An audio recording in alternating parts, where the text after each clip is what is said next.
Let's get right into it. Number 7. The Mayan megacity, hidden by jungle for 2,000 years. Scientists just found a Mayan city so massive it breaks your brain. This place was twice the size of medieval England, and it's been hiding under jungle for 2,000 years.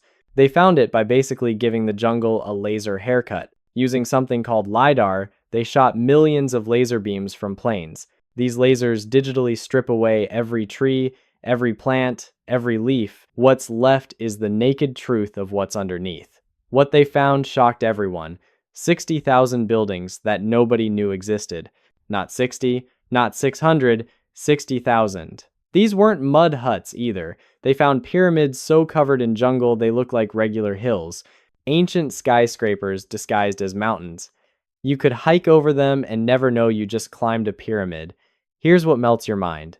The Mayans built this without wheels, without horses, without metal tools, without any of the stuff we think you need to build a city. Imagine building something twice the size of medieval England, using only stone tools and human muscle.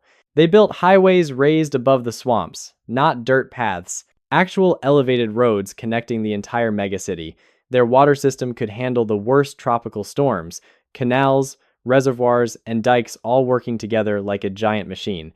The whole place bristled with defensive walls and fortresses. These weren't peaceful farmers. These were people ready for war every single day. Watchtowers everywhere, walls thick enough to stop any army. They built for war because war was always coming. Scientists used to think maybe 5 million Mayans lived here. Now they're saying it was more like 15 million. Number 6. The city that drought revealed.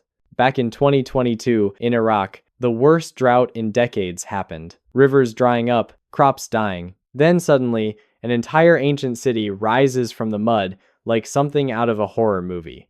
This was Zakaku, a 3,400-year-old Bronze Age metropolis that spent decades underwater. The drought that terrified farmers became an archaeologist's dream.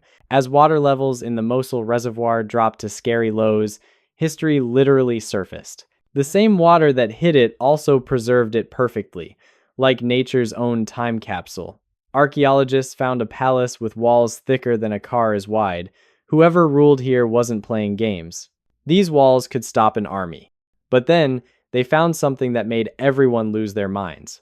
Over 100 clay tablets covered in ancient writing. These weren't shopping lists. These were the text messages of the Bronze Age. Trade deals that shaped empires. Harvest reports that fed thousands. Even breaking news about an earthquake that shook the city thousands of years ago. The archaeologists had to work like their lives depended on it. They knew the water would rise again. Rain was coming. Snow was falling.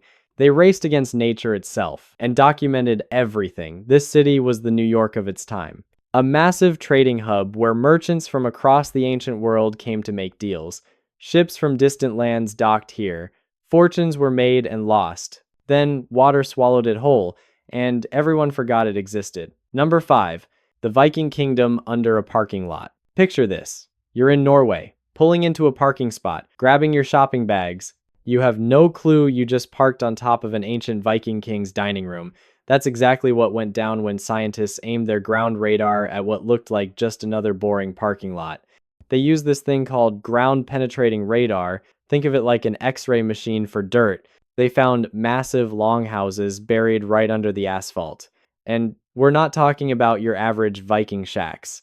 These were the mansions of the Viking world. The kind of places where kings threw feasts and planned their next raid on England. They also found burial mounds everywhere. Rich Vikings didn't just die, they got their own personal hill. Imagine being so loaded that death meant getting your own mountain. It's like having a penthouse, except it's made of dirt and you're very dead inside it. Then they found this mysterious ceremonial hall. Picture a Viking community center. But instead of yoga classes and book clubs, they're doing ritual sacrifices and sharpening battle axes. This is where Vikings went to party with their gods. And by party, I mean sacrifice animals and possibly people. So yeah, people complained about parking fees while standing on top of a lost civilization. They honked their horns over traffic, while Viking ghosts probably laughed at them from below.